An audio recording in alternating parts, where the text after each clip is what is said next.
mine, and I have adapted this personally to do it standing up and seated. It's not quite the same as doing it lying down because the way you move your pelvis and your knees obviously changes. But that coordination between the shoulders is such a lovely movement that this is designed to really squeeze out the muscles in the spine, integrate a full body movement, especially if you're struggling with mobility at the moment. This will really help to bring all the components of the body together from the head to the toes, allowing everything to move with a little bit more ease and fluidity. So remember, don't go too big with this if it's uncomfortable, but explore what movement you've got available. So you can do this whenever. It doesn't have to follow on from any other movement. You might be the only movement you do all day, and that's okay. If you've done a workout or a run, or you've sat at your desk all day, I'd say this is a really good go-to if it's the only thing that you have time for. So once you've done your check-in and you know how you're feeling, we're going to lie down on the mat and have the knees bent up, feet about hip distance apart, and you want your arms out to the side. Maybe they're in line with your shoulders, maybe they're a little bit lower down, depending on your comfort levels. But just begin with the knees so that we can get this within your control to begin with.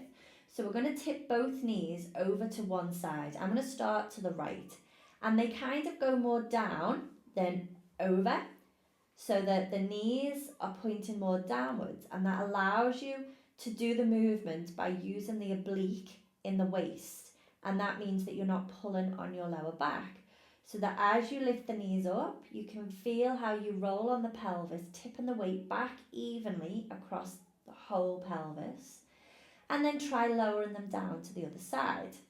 Maybe the knees touch the floor, maybe they don't. It doesn't matter.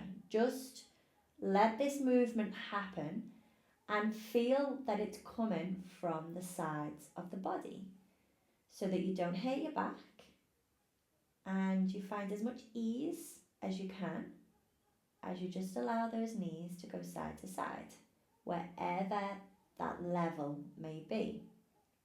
They might move a millimetre away from the centre point. They may go all the way down to the floor. One side may actually be looser than the other. Whatever it is, start to slowly bring the knees back to centre, and just know that it's okay, wherever you are. From here, we're going to keep the knees where they are for a minute. So just keep them rested at towards the ceiling. And with the arms, we're going to guide the arms differently now. So I want you to imagine your arms are rolling pins. So they're going to roll against the floor like this. They are not going to sweep up and down like Snow Angel. We want the arms to spiral up on the right side so that you get the sensation of your right shoulder pressing back into the floor. And we want the arm on the left to spiral downwards so that you've got the sensation of the shoulder lifting towards the ceiling. So the right shoulder that's pressed back has tension a little bit in the back of the shoulder blade, whereas on the left side, the shoulder that's rolled up, the tension's more towards the front of the shoulder and the chest. Okay, and if you can, this spiral will go right down to the wrist. If your arm is in discomfort and you can't go that deep, just back out of it to a point that is comfortable for you. Then what we're going to do is gently, as the head we're going to turn the head to the right, so that your head is turning to the shoulder rolled back, more for comfort. You don't want your head turning towards the shoulder that's lifted because it might not feel quite as nice. As we gently bring the head back to centre, we unspiral the arms and we turn the head to the left and we re-spiral the arms in the other direction. So now the left shoulder's pressed back and the right shoulder is rolled off the floor. So we can turn back to centre and we can rearrange the arms again so that you just find this nice spiralling movement through the upper body. Now, when you feel comfortable doing that and you think you've got the choreography of the movement down as much as possible, we're going to start to tip the knees away from your gaze.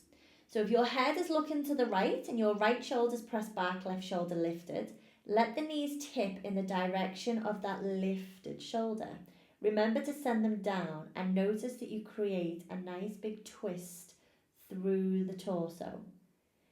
As we gently ease everything back to center, we then begin to rearrange our arms and knees so that we can turn them to the other side.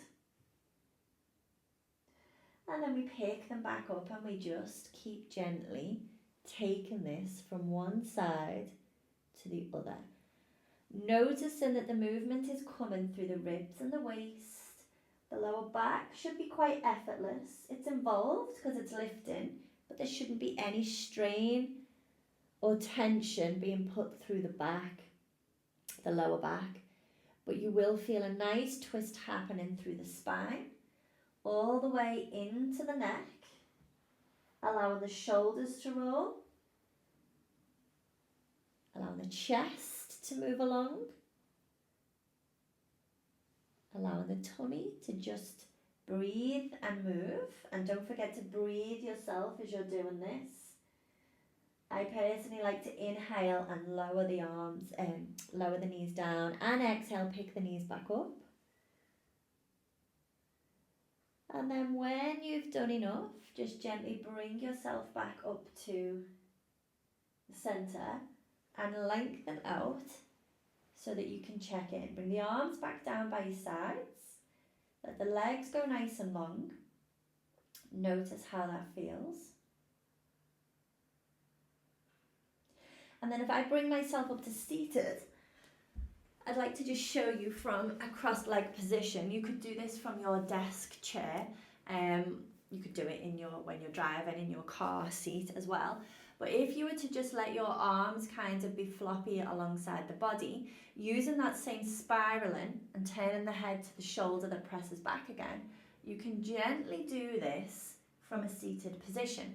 And what you'll find is, whilst your knees aren't tipping side to side, you will shift the weight from one sit bone to the other. So one bum cheek might lift whilst the other presses down a little bit, just so that you're getting some movement through the pelvis. If that's not comfortable, just make sure that you just let your waist turn and move with it. And then if you were stood up, it would be exactly the same. You can do it while you wait for your kettle to boil and you're making a cup of tea.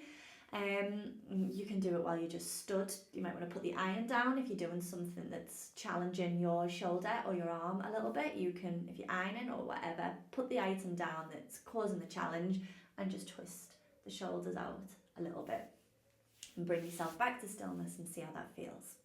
But Washrag is such a good movement for general aches and pains, whether you've been using the back muscles or the chest muscles or whatever.